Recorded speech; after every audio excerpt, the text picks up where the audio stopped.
Good morning सगळ्यांना. चाललो आता आपण जिमला. एक फेस्टिवल असल्यावर घरात खूपच एक पॉझिटिव्ह एनर्जी असते. मस्त वाटतं गणपती बसल्यावर, एकदम मस्त जातात दिवस. आरती वगैरे केली. आता चाललो आहे जिमला. बघू मग आजचा काय प्लॅन कळवतो, भेटतो जिममध्ये. पोचलो आहे मी जिमला. आज करणार आहे आपण फर्स्ट टाईम इन लाईफ पोलिओवाल्या लेगचा वर्कआउट. आजपासून लेग्स स्टार्ट करतो आहे. पोलिओवाला लेग्स का म्हणतो दाखवतो तुम्हाला. हे बघा, त्याच्यामुळे म्हणतो आहे पोलिओवाले लेग्स. आमच्या जिमचे सर म्हणले वरती हत्ती आणि खाली अगरबत्ती झाली तुझी त्यामुळं लेगचा वर्कआउट स्टार्ट करा. सो फायनली आपण स्टार्ट करतो आज लेगचा वर्कआउट. भेटू वर्कआउट झालं. 3 hours later. झालं लेगचा वर्कआउट माझा. काय नाही, फुकट हाईप करून ठेवली आहे. लेग्स असं, लेग्स तसं, लेग्स मारलं असं होतं. काय नाही झालं. चालता येत नाही वगैरे असलं काय नाही झालं. फक्त चालता पडतोय मी, बाकी काय नाही झालेलं. मी अजून तरी लई लाईट वर्कआउट केलं एकदम. म्हणजे नावाला वर्कआउट केलं आहे तरी अशी अवस्था आहे. बाई पोरींना सॅल्यूट आहे, गर्ल्सला ज्या हेवी लेग्स मारतात ना. मला वाटायचं काय नाही बाई, लय स्ट्रेंथ पाहिजे. लेग्स हेवी मारायला खूप घाणेरडी स्ट्रेंथ पाहिजे बॉडीमध्ये. अप्पर बॉडी ठीक आहे, पण लेगसाठी खूप स्ट्रेंथ पाहिजे आणि ती मुलींमध्ये भरभरून नाही. त्यामुळं बाई खरंच मुलींना कमी नका समजू. स्ट्रेंथ असते मुलींमध्ये पण भरपूर खतरनाक. बघू आता उद्या काय कंडिशन होती माझी. उद्या चालता आलं पाहिजे, पण आता कंटिन्यू करणार लेग्स. 4-5 महिन्यात थोडाफार फरक पडेल. असे कंटिन्यू ठेवणार लेग्स. चला बघू आता पुढचा प्लॅन सांगतो. आता आवरून घराबाहेर पडलो आहे. आता चाललं जरा मित्रांकडे चहा वगैरे प्यायला. बघू पुढचं काय कसं काय कळतं तुम्हाला. बरं करायला काय काम नसल्यामुळं आम्ही आलो आता लस्सी वस्सीला. पोरं आम्ही सगळे जुने मित्र आमचे. Cold coffee. फायनली पाऊस थांबला आहे त्यामुळे आलो आहे.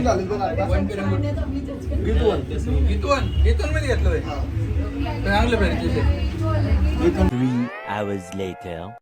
हां, तर जाऊन आलो आपण लस्सी वस्सीला. काय मित्रांनो ते काय खायचं होतं, शॉर्मा वगैरे. ठीक आहे, तिकडे गेलो. बोलता असाच एक विषय निघाला. हे नाही का ते भविष्य सांगतात वगैरे असे जे ॲप्लिकेशन्स आहेत किंवा ऑनलाईन वेबसाईट्स आहेत ते सांगतात पैसे घेऊन तुमचं फ्युचर वगैरे काय होणार आहे काय नाही होणार. एका मित्राने एक्सपिरियन्स शेअर केला. त्याच्या मित्राने म्हणजे हाय बायवाला फ्रेंडच आहे, कलिग म्हणता येईल. म्हणजे ऑफिसमध्ये काम करणारे काय त्याच्या असं पण नाही. अडाणी आहे काय, सिनियर सॉफ्टवेअर डेव्हलपर आहे. 18-20 लाखाचं पॅकेज आहे काहीतरी त्याला. ठीक आहे, म्हणजे माझ्या फ्रेंडच्या सोकॉल्ड फ्रेंडला म्हणजे हाय हॅलो वालेला. तर त्याचा किस्सा तो सांगत होता. तर त्यांनी हे असलं जे ॲप असतात, तर नाव नाही घेऊ शकत मी कुठल्या ॲपचं, मोठे ॲप आहेत भरपूर आहे. तर त्यांच्या नादी लागून जवळपास काहीतरी 1-1.5 महिन्यात याचंच फ्युचर बघायचं. मग पुढं काय होणार काय हे यासाठी कमीत कमी 2-2.5 लाख रुपये घालवलेत एका महिन्यात.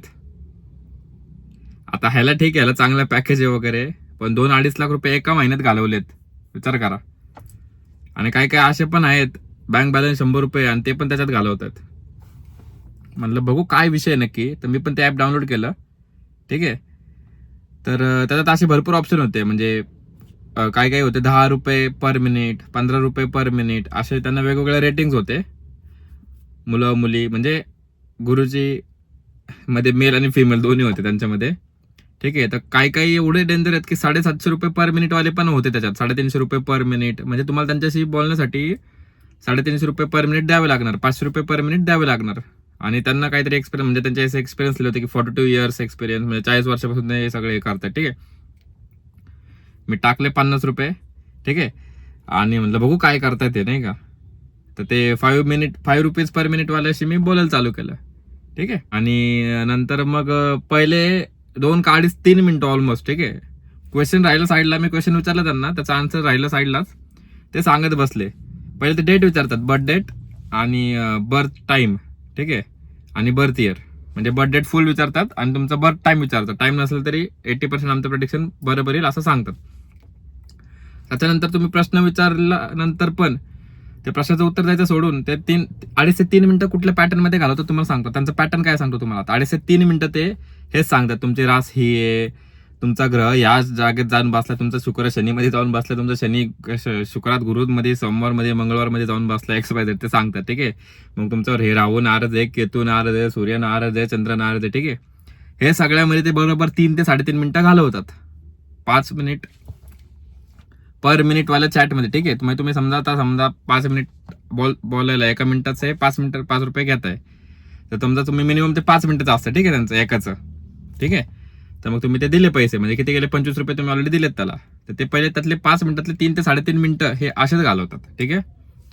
आणि नंतर तुम्ही विचारलं काहीतरी प्रश्न, इन केस त्यांना, म्हणजे एक्झाम्पल सांगतो, तुम्ही त्यांना विचारलं की कालची भाजी मला नाही आवडली, तर ते तुम्हाला उत्तर काय देणार माहिती आहे का? अरे परवा भारी जेवण बनवलं होतं राव, शेपूची भाजी मस्त होती. हे अशी उत्तर देतात तुम्हाला ते. म्हणजे मी एकाला विचारलं माझा बिझनेस कोणत्या इयरमध्ये सक्सेसफुल होईल,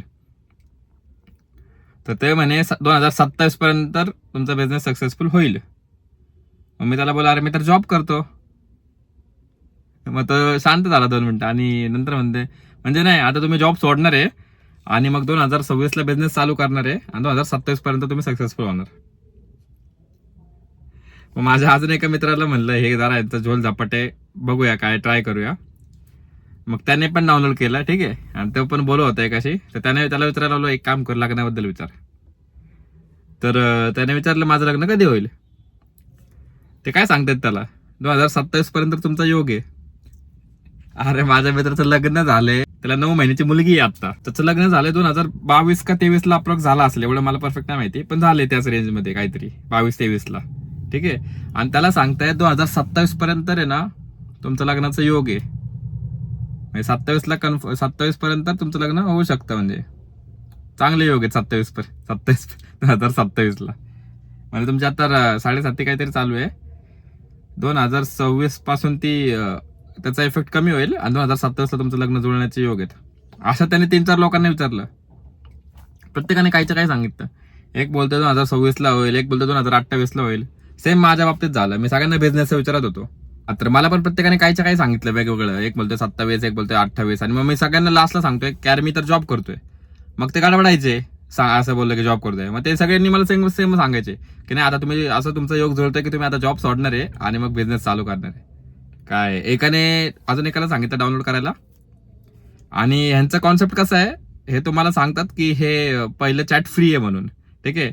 आणि हे प्रमोशन कसे करतात, इन्फ्लुएन्सर्स वगैरे शोधतात आणि ऍड खतरनाक युट्यूबला वगैरे. म्हणजे मेरे तो पैर ही हिल गए, मैंने फिर डाउनलोड किया, फिर मैंने उनको नाम भी नहीं बताया, फिर वो डायरेक्ट मेरे को बोले कि तुम सोशल मीडिया बैकग्राउंड से हो क्या, असं तसं. अरे खतरनाक ब्रँडिंग करतात, खतरनाक प्रमोशन चालू आहे म्हणजे यांचं.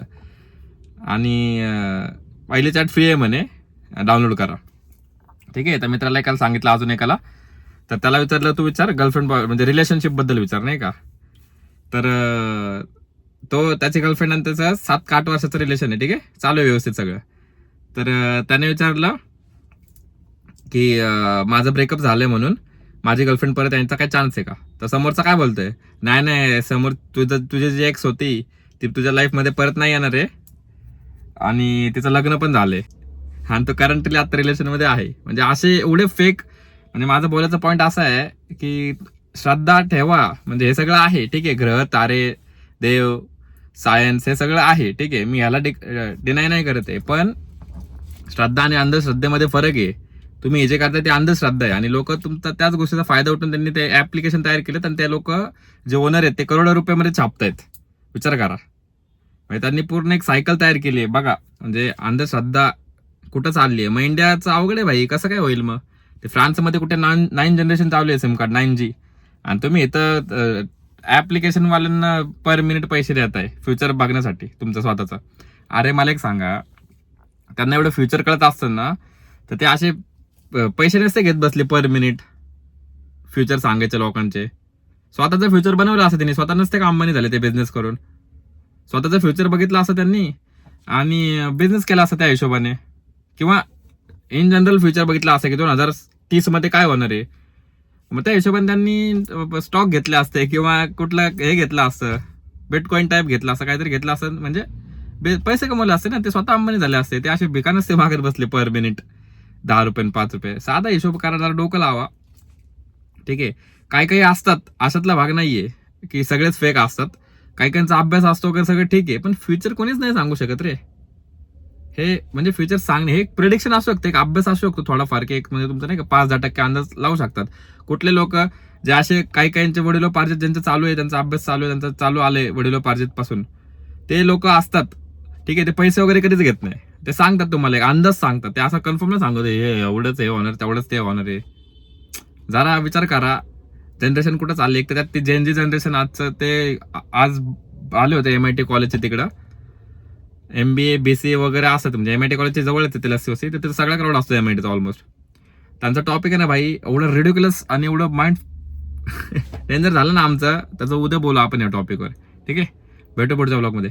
तोपर्यंत bye bye, take care, Ram Ram.